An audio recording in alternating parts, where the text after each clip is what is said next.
Magandang mga babae at lalaki sa inyong lahat. Ito na naman ang inyong idol ay nagbabalik dito sa Ka-Freshness. Ayan, ano pa ay may sahod na. Kaya sana naman ang sahod na yan ay tipirin natin yan. So wag natin gastusin. So gamit natin sa tamang paraan. At sana ay ipon na tayo dahil per months na, no? So malapit na magpasko. Grabe, ilang buwan na lang. Kaya ang ating mga inaanak ay nag-aabang na naman kay Ninong at Ninang pamasko. Ayan. So anyways, okay, bago tayo magsimula sa ating Ka-Freshness Rewind, nga pala. So unahin ko muna ang shout out kay Sir Lloyd Facundo. Ayan, hi Sir Lloyd Facundo, kamusta ka na dyan? So damis mo na pala akong wag po. So eto na, papapanood mo na ulit ako. At sana ay keep on supporting my channel. Thank you. At kay Sir Bobby Lacrosse Pepe. Hi Sir Bobby, kamusta ka na dyan? Hindi tayo nagkakasama sa ship. Sana magkasama tayo ay mag-usap tayo. At sana ay mag-collab din tayo. Ayun. At kay Sir JR as low car. Hi Sir JR, kamusta ka na dyan? Keep on support my channel and support ko rin yung channel mo. At sana keep it up lang din sa paglo-low carb mo. So ako ay personally hindi ko kasi kayang gawin yan. So you say na sa una may side effects talaga, pero ang sabi mo nga is ginawa mo yan para maging malakas ang inyong katawan. Pero siyempre it's your preferences. So tayo may ganda tayong perspective. So okay na kung saan ka man masaya, supportahan din kita. Ayan. Hi JR. Okay, kay Prince Malatag, kay Lorraine Danusca, kay Sir Jean, kay Paulo Angelo Cruz, kay Eden Mendoza, kay Abri Anoyo, kay Sir Rapdi, kay Ma'am Shane S. Ay Ma'am Shane, kamusta ka na dyan? Kay Christian Valencia, ang ating engagement na ating follower. Hindi pa siya follow, pero sana mag-follow ka na sa akin, Christian. Si Sir Briggs, hi Sir Briggs. Kay Michelle Salamangka, kay Michael Aris Morete, hi Sir Michael. Okay, sa ating mga new followers na si Sir Arvin Delarama, hi Sir Arvin. Kay Diana May, kay Jamaica Ayubri Temporal Unit. Okay, siya nang tanong sa akin kung ano daw ang aking mga pinagawa at kung magkano nagastos ko. So Jamaica, yun na yung masasabi ko, more than pero sana ay naka-follow ka na lang sa aking page tsaka sa group. So makikita mo lahat ng mga expenses doon at kung ano yung mga pinagawa ko. So ang hirap ipaliwanag kasi marami. So importante ay ka sa aking group page, naka-follow. Thank you sa pag-support. Kay Ma'am Reza, kay Sir Darwin Natividad, kay Angel Claude, kay Ma'am Ashi Arcangel Moya, kay Shane Mazay Abelido, nabubulol ako. Kay Rafael Dancel Gonzalez. Okay, sa ating mga pahabol pa shout out. Ayan. Kay Graciela Tingko, kay Abigail Apa, kay May Rose L, kay Florence Balba, kay JV Valois. Ayan, sorry for that pronunciation. Kay John Carlos Alcantara, ang ating full support sa ating channel at laging nakatutok. Ayan, so thank you John Carlos. So keep on supporting. Ayan, kumusta? Okay, so natapos natin pa shout out dyan. So ang ating vlog for today is nga ba? So tayo ngayon?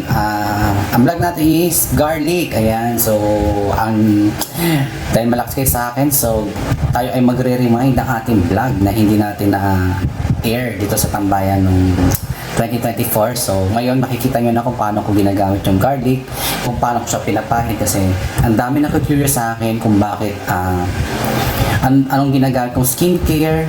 So sabi ko bawang, so ang daming nagugulat. Sabi ko syempre bawang kasi parang kasi maganda sa akin, napakaganda nitong skincare na to. So medyo weird, pero ay nako, try nyo rin mga Ka-Freshness, baka magustuhan nyo. Pero disclaimer lang ha, Pero sa mga sensitive skin, so mag-try muna kayo ng patch within 5 minutes to 10 kapag okay sa inyo, so pwede siya ituloy. So sa akin kasi oily skin type ako, kaya ginagawa ko is ano lang, kahit overnight pwede sa akin. So nagbe-benefit ako kasi kung makikita nyo, ayan oh, so wala siyang blemishes, so ayan oh, wala rin siyang pimples. So yung kagandahan nito is nakakaano siya ng breakouts. So, hindi na siya nagiging cyst or hindi na siya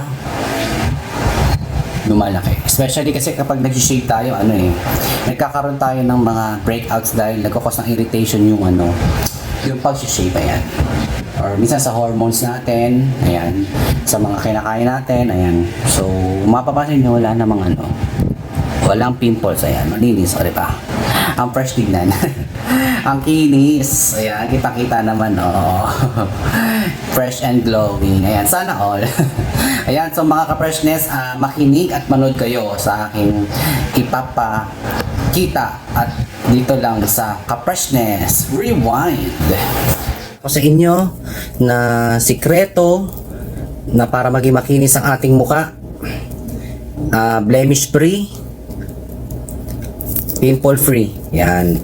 So itong ilalagay ko sa mukha kong ito ay tinatawag na garlic. So siyempre di ba yung garlic is for lang dapat to, for natin pampalasa sa ating mga niluluto. Pero maraming hindi nakakaalam sa atin dyan na ang garlic ay maganda rin itong ipahid sa ating face, lalo na kapag ito ay namamaga. May mga acne tayong mga lalaki pa lang, so napakaganda nito ilagay sa mukha, lalo na kapag araw-araw pinapahid natin ito dahil ang benefits nito ay nakakakinis siya ng balat yun.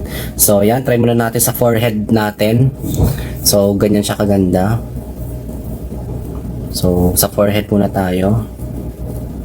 So yan, try natin ako sa taas kasi meron ako ditong salamin.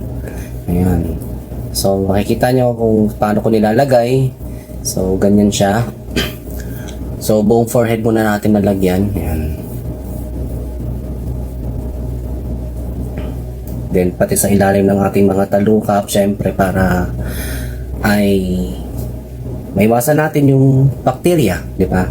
Na para hindi tayo ng mga tigawat. Yan. Kasi acne ko galing din sa bacteria, galing sa mga dumi. And then dito sa ating upper lip naman, upper lip area. Yan. Then dito sa ating lower lip area. Oops.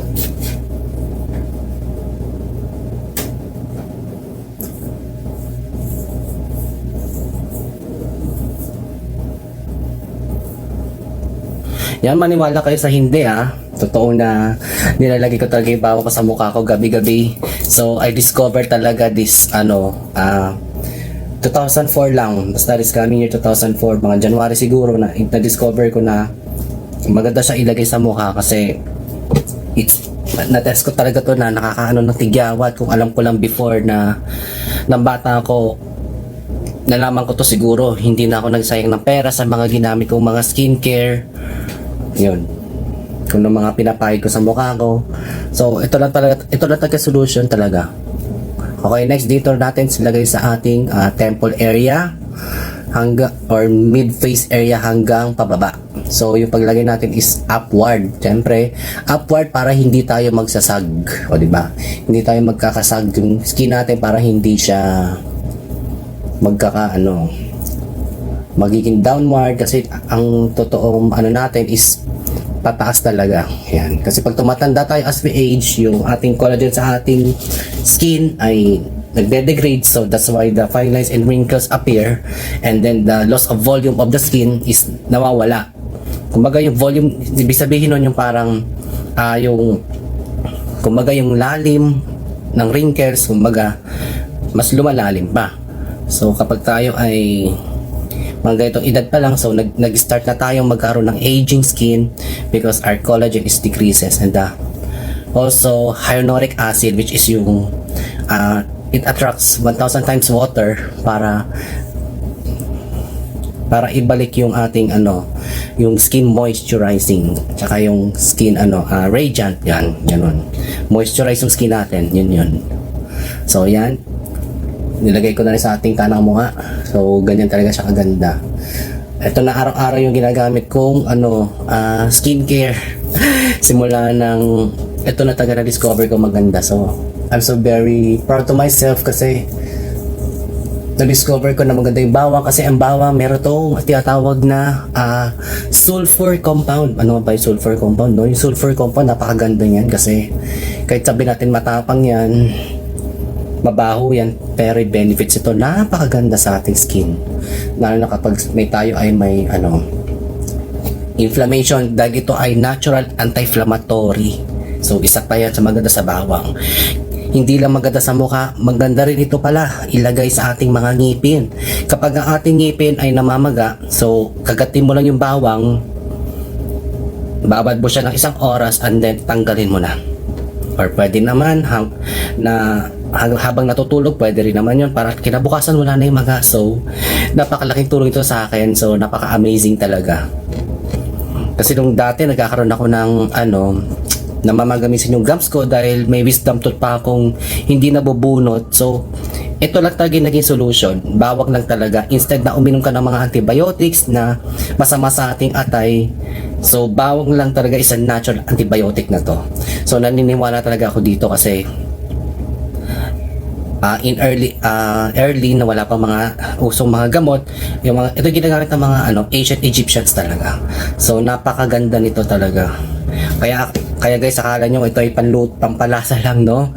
Pero napakaganda nito, promise. Ma-miss ka sa benefits nito. Kaya kung gusto nyo i-try ito, why not coconut? Wala namang mawawala sa inyo. So basta sa akin lang, disclaimer lang. So porket gumana sa akin, gagana sa inyo. So hindi lahat tayo ay pare-pares ang reaction sa ating katawan. Pwedeng gumana, pwedeng hindi. Pero definitely, since natural compound, ay gagana to, di ba? Pero syempre kung kayo ay nagdududa, try nyo muna mag-test. Babad nyo ng 1 hour, and then kapag sa tingin nyo na mula yung skin nyo, sabihin, sensitive skin kayo. Pero kung hindi, sige, tuloy nyo lang. Tapos saka nyo ulit hilamusin. Pero kung gusto yung yung tulad ko na ginagawa ko overnight, wala namang masama. And then kinabukasan doon mo hilamusan. Pagising mo, ang kinis na ng mukha mo, ang fresh, yun. Parang akala mo nagpa-facial, di ba ganda? Parang sa nakakaanibawang ay nakakaganda rin siya ng ating blood circulation kapag pinapahid mo. Okay, so yun ang kagandahan nito, at mostly ang daming benefits ng bawang, no? Yun, pero ang masasabi ko, marami pa, meron pa, pwede pa to insect repellent, ayan. So maganda siya talaga, marami siyang uses.